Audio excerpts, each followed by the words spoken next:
Welcome back to the channel, guys. Thanks for joining us here at Extreme Outfitters. I'm Zach, and everybody knows Jahar. So, getting back into some videos. It's been a little while. I haven't had the opportunity to join you in some of them, but hunting season's over. And we're getting ready to roll into everybody's favorite time, at least some of our favorite times of the year here, besides from hunting, is the 3D and the Total Archery season. Yes. Right, Total Archery Challenge. We went to it last year as a company and we had a really great time. And today we're gonna give you guys some tips and some feedback from our experience. I'm all about it.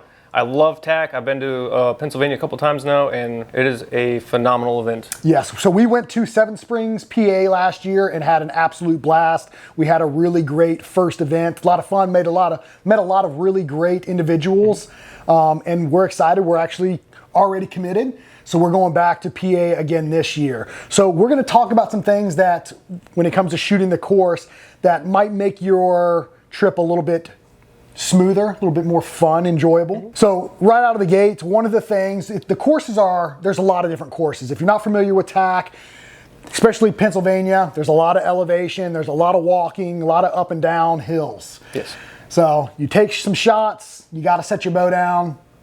One of the best things that you can possibly have, in my opinion, is a bow jack.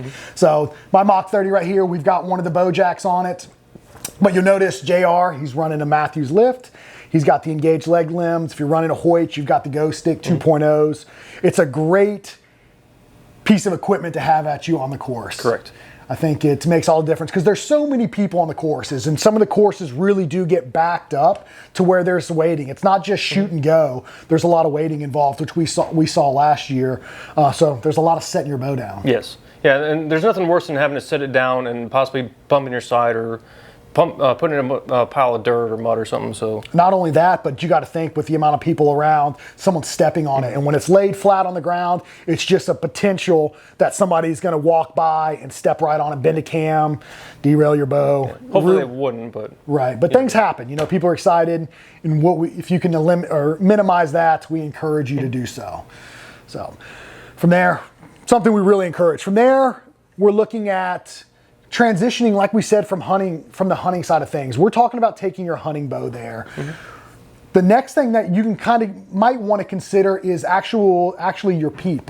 You know, the peep aperture that you're running, the size of the peep sight that you're running, or potentially, like JR brought up, running a limbs. yes. So kind of standard on the hunting side of things for us around here, I typically run 5/32, 3/16 peep when it comes to the hunting side, just because I like a little bit bigger aperture, especially for those low light scenarios, so I can see my pins nice and easy. But when you're going to TAC, you're not shooting for vitals, you're shooting, you know, well, you are shooting for vitals, but you're looking for a little bit more, what's the word? Accuracy. Yeah. So the smaller you can make it, the more accurate you should end up being, which is going to limit your light. So that is something to consider as well. So something to kind of play around with. It is. And one of the things that we like, so we run a lot of the Hamsky Peep sights in our bows, whether you're running the Raptor Peeps or the Insight Peeps where you have the ability to change your aperture. It makes it easy to going from that little bit bigger aperture to something a little bit smaller, more geared towards the target side of things. Correct. And with Hamsky coming out with that new Raptor FS peep system, you can change the aperture in your Raptor peep, which is super neat. Yeah, and if you're going to run a lens, most likely you will need a clarifier. So with that system, you can add that into there. Yeah, because you're looking at it, you're looking for, like we're talking about, accuracy when it comes to these events. You're really stretching your bow out to some serious distance. 100 plus yards. Multiple times. Yep. And some really difficult terrain that you've got to navigate. So you're shooting uphill, you're shooting downhill. So maybe taking and refining your peep sight a little bit will help improve your accuracy out to those longer distances. Correct. So from there, what are we looking at? Going into sights. So I would definitely recommend having some kind of slider style sight so you can really get your bow fine tuned for those long distance yardages. So you can, and also set it for those correct yardages too. So if you're at 47.5 yards, you can set it to that yardage. Yeah, I agree. So I know a lot of us around here, we're running fixed because Eastern North Carolina, whitetail hunting, a lot of us are running those static sights, fixed 3-pin, fixed 5-pin sights. If you're going to tack with that sight, you might struggle a little bit. Because if you have a fixed 5-pin and you're only able to shoot out accurately with a pin to 60 yards, those 80, 90, 100 plus yard shots are going to be pretty difficult. Yeah. It'll be a good challenge though, for sure. It definitely will be a challenge. Kentucky windage it. Yep. So yeah, so looking at a sight that has the ability to dial is going to make your experience at tack a lot more enjoyable. Yep. And hopefully you don't lose arrows, but if you do, it happens to the best of us. I think it's kind of expected. When you go out to tack, make sure you've got enough arrows because you're expected to lose some. But back to the sight side of things though too, that's why a lot of the sights that you see now, like your Spot Hog boonies with their triple stacks, your dialed sights, your UV sights with those new vertical pins, they work great for hunting, and then also your target side of things. Yep. And another thing to consider with that too is if you're going to run a pin system, maybe look at going, if you're on a 19 thousandths, go down to a 10 thousandths. So that way you'll have that crisper pin for those longer distance shots. Yeah, absolutely agree. That's one of the cool things about, I think, so I ran actually the Spot Hog Fast Eddie last year on, because I ran an Evolve 33 and I struggled a little bit because we didn't re-zero that sight when we took it off, but we got to figure it out. All right guys, a little piece of advice: make sure you step on the practice range before you hit the course and confirm your sight if you've taken it off and put it back on, because we rushed things a little bit and had to make some adjustments. Luckily we found all the arrows I've missed, but yeah, make sure you confirm your stuff. But that, I believe I had the 19 thousandths fibers on it, and it worked great for me. But I could see that being, depending on your eyesight, a little bit of a challenge for some people on those small targets, because remember the UltraView course, that last target was that little coyote or something. A coyote at like 80 yards or something. Something ridiculous, and my entire pin covered that animal. Yeah. It was a difficult shot. So JR brings up a really good point. That little bit smaller pin might be a good option for you to look into if possible for you. But if not, that 19 thousandths pin is going to work just fine. Just be ready for, be on your A game for some of these targets. Yep. From there, when we're looking at accuracy and we're shooting these long distance shots, one of the other things to consider is how stable is that bow at full draw. Because when you're shooting an animal, like for us here, 18, 20 yards, we don't need long bars or anything like that. That bow is plenty stable. But when you're shooting crosswinds out to 108 yards, across open terrain, or shooting across brush, or all these different things, you really want a bow that's going to be steady for whenever that shot breaks, so that that arrow is going to hit where you want it to. So when it comes to a hunting setup, typically I like to run a little bit shorter stabilizer, 6 or 8 inch bar. But going out to tack and tack style events, consider going maybe a little bit longer front bar, and even adding a back bar to your setup. What are your thoughts on that? Oh, 100% I agree. I like to generally run a 12-inch bar, so I just have that set for everything. And I feel like a 12-inch is a really good option just for anything. But yes, adding a back bar can really help get that bow a lot more stable for you for those longer shots. As far as length goes, do you have a recommendation as far as what you consider a good length to look at when going out to tack? Because you're not going to run a 30-inch bar out of tack, right? Like a target setup. No. It's still got to be realistic, because you are navigating tough terrain, steep elevation.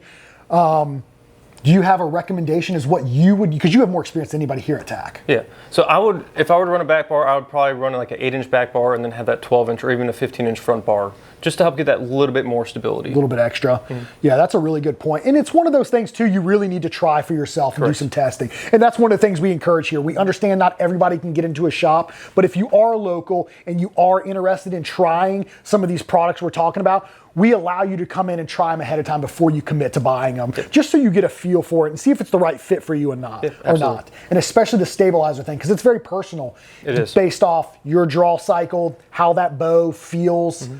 There's a lot to consider. Yeah. And then even just adding or taking away weight from there, so you can really kind of fine tune your whole setup. Absolutely, I agree. One of the things I didn't put down on the list, and I was just thinking about, is a good set of boots. Yep.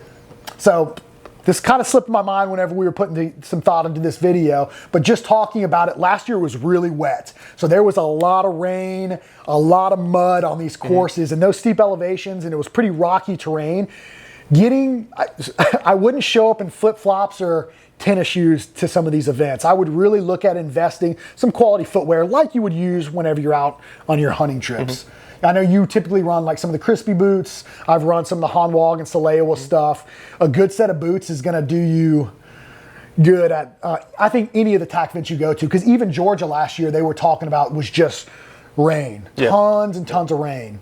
And then they had all that clay down there, so it just really sticks. So yeah, definitely a good set of boots. Yeah, and any of you guys that are hunters probably already have them. I would highly encourage you to bring them with you to tack, just in case. Because like I said, when we shot the Rocky Mountain Elk course last year, there was a ton of people on that course, so it was very, very backed up. It was a slow-moving course, but it was also very, very rocky, and there was a lot of mud on it, and the terrain was really, really steep, and it was very slick. So a good set of boots really came in handy. Yes, and it's funny because I was thinking about that too. Yeah, good point. I mean, something that could completely slip your mind. You show up to tack in some Crocs, I think it's going to be a rough trip for you. You could get it done, but you might not have the best time. It'll be an experience for sure. It would definitely be an experience, but you could just rinse them out afterwards anyway, so that's fine. But last year it was pretty chilly too. It was, for us. So it was cold and wet. So good socks and good boots. Might as well be on a hunting trip. Yeah. From there, we're looking at a lot of the guys that we know, or us personally, we run quivers on our bows, right? So when we're out hunting, we have a quiver, whether it's detachable or a fixed quiver, we run them on our bow. I think a lot of your guys that are going out to tack, typically, from what I've seen, remove the quiver from their bow, right? So they'll run a pocket quiver, whether they run that in their back pocket or they're running it in a pack, just to pull that little bit of extra weight off the bow, off the side of the bow. What are your thoughts on it? Yeah, I think last year I actually had my quiver on my bow the entire time. Did you? And it didn't really faze me that much, but I know the years before I would always just put it in my pack just to shed that little bit extra weight. Yeah, that makes sense too. And then you look at the quantity of arrows people are bringing out there, right? That kind of moves into our next point. When you go to tack, be prepared to lose some arrows. It's just, I think, part of the game. Most people are going to lose a handful. We had guys coming by our booth last year buying dozen, 2 dozen at a time and really running through them. Yeah. So make sure you have enough arrows to go out there when you go, just so you don't run out on the first course and you've got other courses booked and that's the end of your trip. Which, if you need arrows, we'll be there with them. But, take a couple extra with you in the quiver and the pack. That's why I prefer like a pack or a pocket quiver, is so I can carry a couple extra. Did you lose any last year? I broke 2. I didn't lose any. I broke 2. Yeah, I managed. So I missed some targets right out of the gate of the Jack Links when I remounted my sight. It was off a little bit. We had to refine tune it, but I luckily found the arrows that I missed. So I walked away with all the arrows that I brought. But I would definitely encourage you to have a couple extra. Yes. Yeah. Generally, I see a lot of guys running anywhere from about a dozen to up to 3 dozen arrows. That's a lot of arrows. Yeah, that is 3 dozens. I think might be a little excessive. I mean, depending on who you are, that's a lot of money. But some guys, they did.